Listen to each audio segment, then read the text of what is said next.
O assunto do vídeo de hoje será sacerdócio.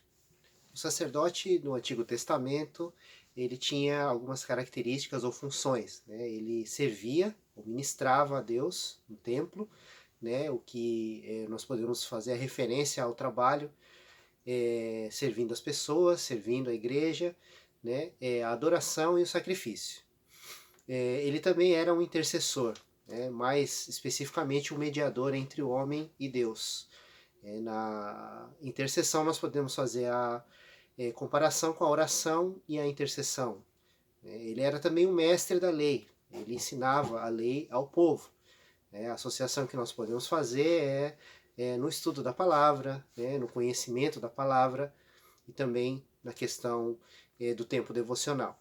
E nós podemos também ver que os sacerdotes no Antigo Testamento eles eram escolhidos por Deus, eles foram escolhidos por Deus, né, para fazerem esse ofício, né, e a associação que nós podemos fazer é com a santidade e o testemunho. Em 1 Pedro, no capítulo 2, versículo 9, Pedro diz o seguinte: vocês, porém, são geração eleita, sacerdócio real, nação santa, povo de propriedade exclusiva de Deus, a fim de proclamar as virtudes daquele que nos chamou das trevas para a sua maravilhosa luz. Pedro ele está fazendo uma referência a um outro versículo que se encontra em Êxodo, no capítulo 19, versículos 5 e 6. É onde Deus diz ao povo de Israel: agora, pois, se ouvirem atentamente a minha voz e guardarem a minha aliança, vocês serão minha propriedade peculiar entre todos os povos, porque toda a terra é minha, e vocês serão, para mim, um reino de sacerdotes e uma nação santa.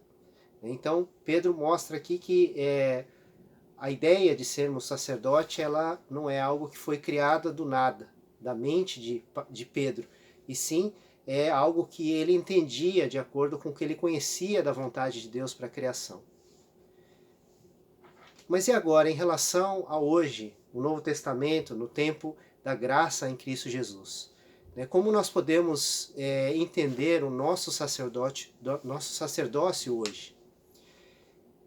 Em apenas uma questão de todas aquelas características que nós vimos sobre o sacerdote do Antigo Testamento, o único ponto em que nós temos uma diferença muito grande é quando, por exemplo, em 1 Timóteo 2,5, Paulo diz que Cristo é o único mediador entre o homem e Deus.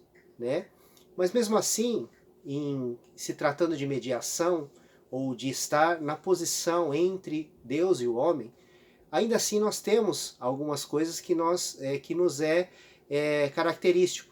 Por exemplo, nós vemos em 2 Coríntios 5,20 que nós somos embaixadores de Cristo aqui na Terra, o que significa que nós somos aqueles que representam Deus na Terra. E por que nós podemos ter uma função, de certa maneira, mediadora nessa questão? Porque as pessoas não conhecem a Deus e elas, por estarem com o seu espírito morto, por causa do pecado, elas não têm como conhecer a Deus.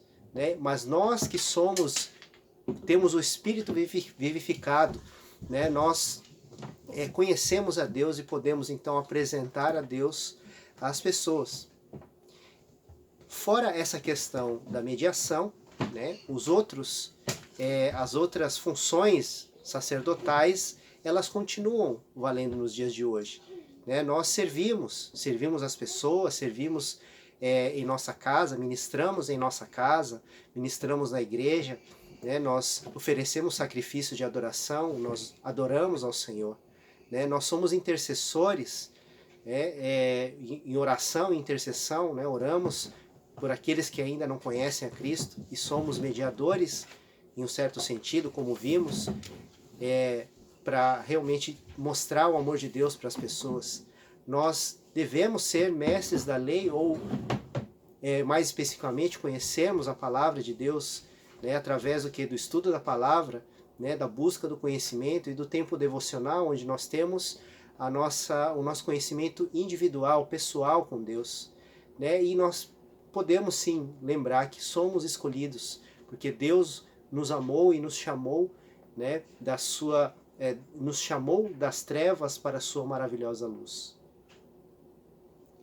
Agora, nós temos todas essas características, e no caso estamos falando sobre sacerdócio, ou sermos sacerdotes, e Pedro ele traz no versículo 9, né, do capítulo 2 de 1 Pedro, que existe uma finalidade para sermos isso. E a finalidade que ele nos traz é de proclamar as virtudes daquele que nos chamou das trevas para a sua maravilhosa luz. Mas para nós proclamarmos, nós primeiros precisamos ser. Nós precisamos estar cumprindo as nossas funções como sacerdote. Né? Nós precisamos ser a geração eleita, viver como sendo geração eleita. Nós devemos ser sacerdócio real, cumprir as nossas funções sacerdotais. Nós devemos ser nação santa, nós devemos nos separar para Deus, nós devemos estar totalmente dedicados ao Senhor. E se nós formos tudo isso, nós então iremos cumprir a finalidade de sermos isso, que é proclamar o amor de Deus, é falar sobre Deus às nações e às pessoas. E o que nós vamos proclamar? Né? Pedro diz que nós proclamaremos as virtudes daquele que nos chamou das trevas para a sua maravilhosa luz. Então, a nossa função sacerdotal é para que as virtudes de Deus, daquele que nos chamou das trevas para a sua maravilhosa luz, sejam resplandecidas às pessoas que não têm a capacidade ainda de ver, para que elas possam então enxergar a glória de Deus e eles possam então receber a salvação para elas também. Então o nosso sacerdócio ela vai ter um fim lá na frente, que é demonstrar, né, proclamar, né, as virtudes de Deus para as pessoas. Mas para que isso aconteça nós precisamos exercer esse sacerdócio. Né? Então nós devemos servir, nós devemos interceder, nós devemos estudar, ser mestres da palavra, nós devemos viver como escolhidos de uma forma santa e separada para Deus.